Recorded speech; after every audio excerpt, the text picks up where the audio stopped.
Behavior Education at Spirit Keeper Equine Sanctuary, and I'm here with TC from Reach Out Reptiles. Welcome to this edition of Super Dwarf Sunday. Today is Wednesday, December 25th, 2019. Merry Christmas and happy holidays to everybody who celebrates that. We had a fairly busy day. TC's very hungry. It's several days past when I normally feed him, which as a 6-month-old baby is usually about every 7 to 10 days, but he last ate on the 11th, so it's been a little bit longer than that. And he's been not too happy the last few days because I haven't taken him out and he hasn't eaten yet. And the reason for that is because I've been remodeling the room of the house that TC lives in. I got some bigger enclosures to replace some of the smaller ones and move some of the juvenile snakes up into larger enclosures. So TC's been watching all that, but he hasn't been too happy that he's been neglected. So what I'm going to do right now is see if I can get him weighed. And I'm not even going to mess with trying to put him on just the scale tray today. I'm just going to put him right on the perch to weigh him. So he is 6 months old. He was born in June of this year. Stop moving around, TC, so this settles. And he is 236 grams, 237 grams according to this. And he seems to be in really good body condition. What I'm gonna do next is take him into the snake tree, which he really seemed to enjoy climbing on last week. I'll see if he wants to climb on that while I thaw out his meal, and then he'll get fed.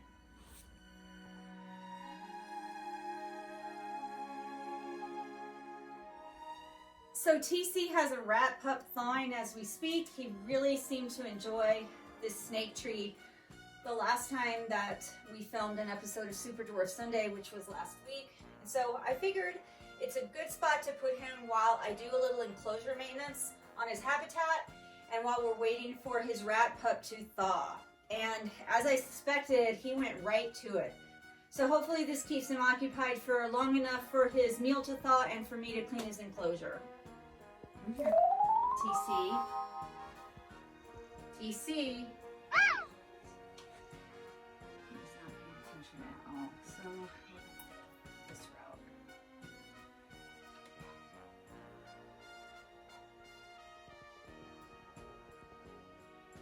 There, that's very good. TC, you're kind of goofy sometimes, you know that?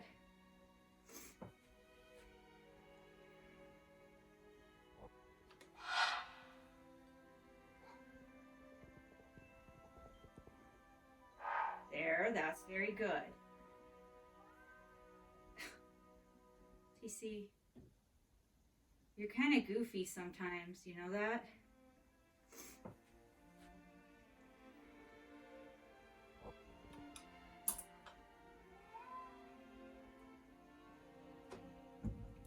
Oh yeah, he has his tail wrapped around that lamp.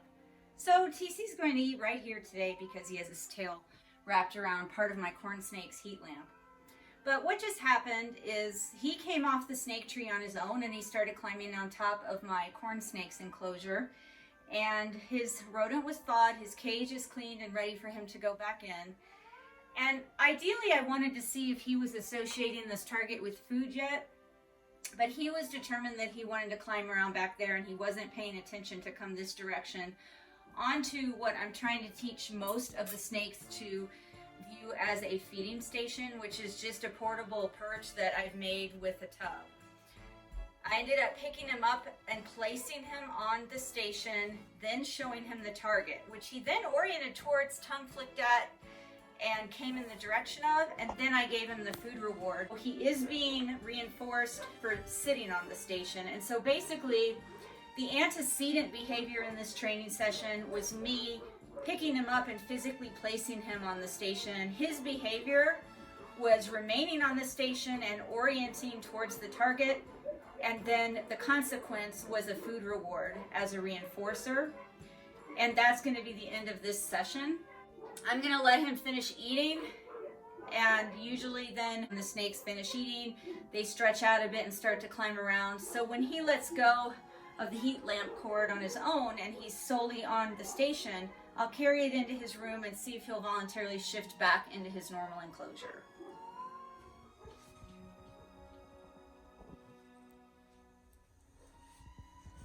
Well, after all that, he's getting it down. Good. He eats so goofy sometimes, like upside down and in weird positions.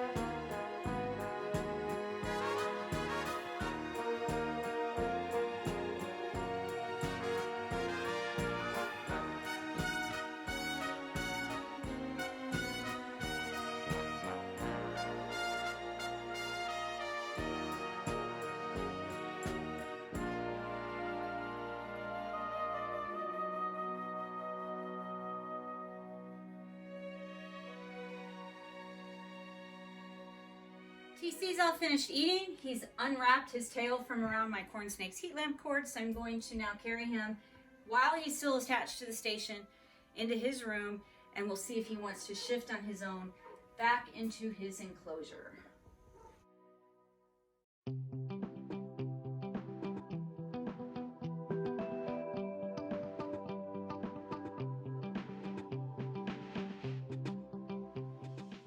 Now that took some maneuvering on my part because he's still in feeding mode.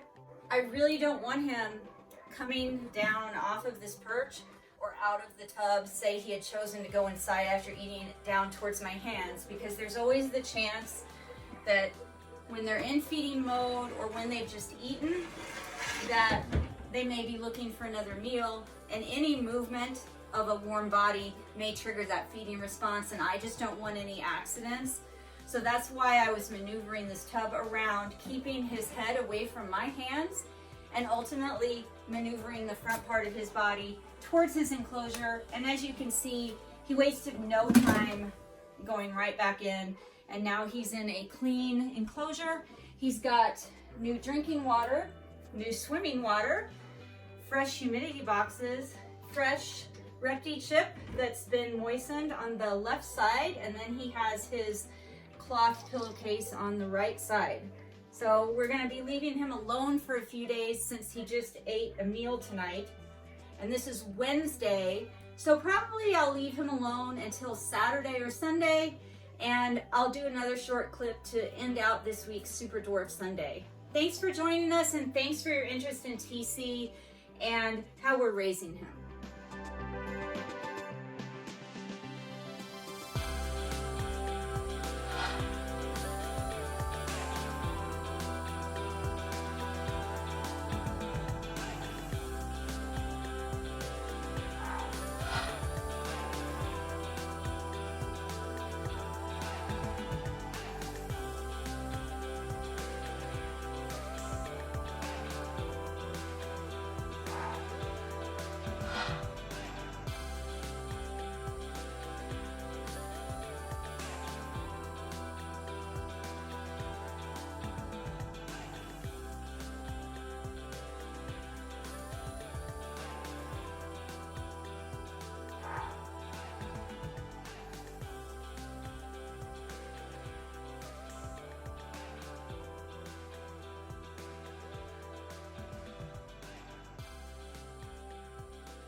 huge mess.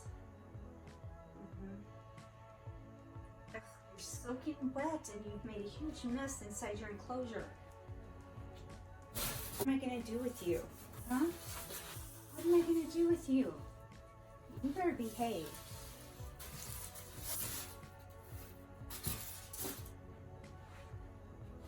Can you sit up here for me? No, I don't need you darting off like that. You're gonna have to sit somewhere. You've made a huge, huge mess. You've soaked your entire enclosure. You can't go in there while I'm cleaning. You have soaked the entire thing. Well, hi everybody, it's Lori with Behavior Education at Spirit Keeper Equine Sanctuary. I'm here today with Ceti from Reach Out Reptiles. Today's December 28th, 2019, and Ceti has soaked his enclosure. It is a mess. He has water everywhere. Half of his enclosure is a cloth pillowcase, and the other half is Repti chip. And the Repti chip is fine to get wet, but the pillowcase is saturated. Everything in his enclosure is saturated. His paper towel roll is drenched. And he was in his drinking water bowl when I came in here, and he was wet when I picked him up. So clearly TC likes the water, and I'm going to have to put Repti chip in the whole enclosure instead of in just half because he keeps soaking it. This is the second night in a row that his enclosure has been soaked. So this week's Super Dwarf Sunday topic, I guess you could say chosen by TC, we're going to talk about how messy Super Dwarf reticulated pythons are, how they like the water, and how they like to somehow get the water everywhere inside their enclosure.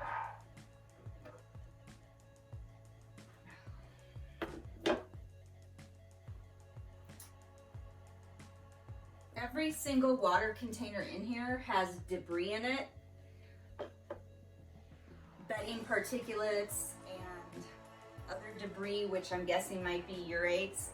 So that's telling me that he's getting inside and swimming in all of his water containers, including his drinking water.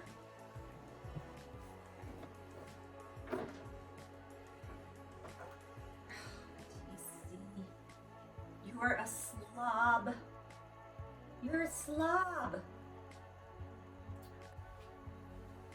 Okay, I'm back. I've got TC, I've got Repti chip, and I've got a new tube for him to play in. And unfortunately, he's not going to be able to have anything cardboard in his enclosure because he's getting everything wet. He's going to have all plastic stuff in here, or things that are okay to absorb water.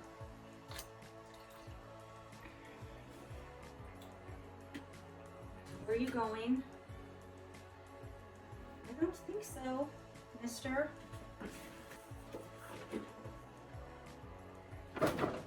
So this is Repti chip, and I guess it's coconut husks. And it also looks like some kind of bark. But I'm gonna put it in his whole enclosure because it's all right to absorb water. It comes in a big block, and you actually have to get it wet to break it apart.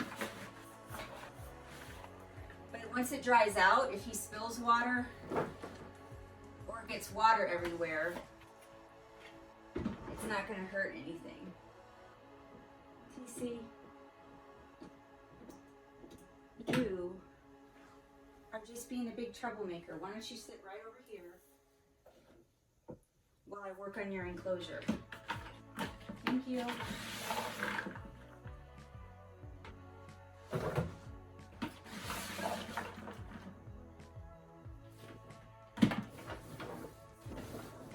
I hope this doesn't bother me because I'm allergic to coconut.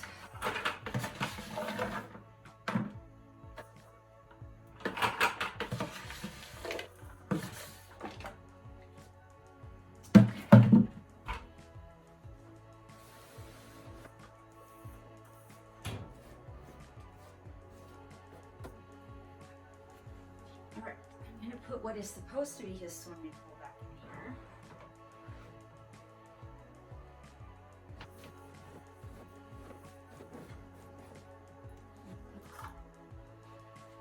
His hides back in here.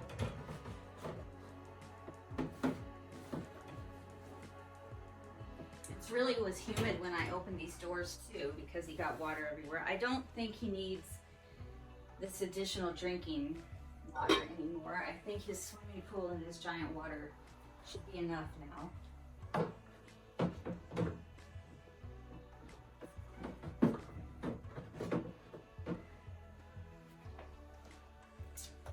Looks like he's used the bathroom in his humidity hide.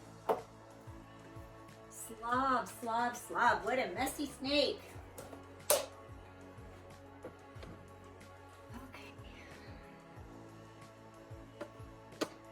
And this too. Okay. What do you think? Should we put the glass back on?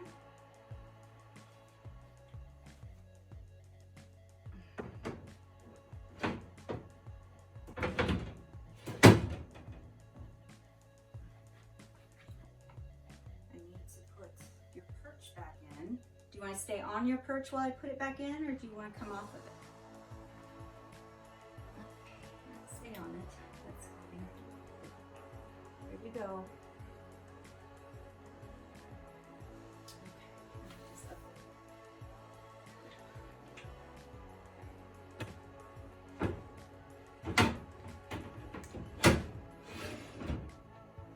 All right, I think he's all squared away. Okay, I think he's all squared away. I have his enclosure cleaned out. He's got a big water swimming pool, and he's got another big water dish here. He's got 2 plastic humidity hides with damp sphagnum moss inside. He's got 2 plastic hides that are rectangular, and then he has 2 plastic aquarium logs that he can go inside. And then I put a plastic hamster tube in there for him to crawl through, because I'm not going to be able to give him any cardboard, because every time I do, he gets it soaking wet. And now all his substrate is going to have to be Repti-Bark or some other substrate that absorbs water and is okay to absorb water and doesn't mold, because it's humid in there and he spills water everywhere. But he should be all squared away. This has been Lori with Behavior Education. This has been TC from Reach Out Reptiles. Thanks for watching. Love your animals, and always remember to be kind.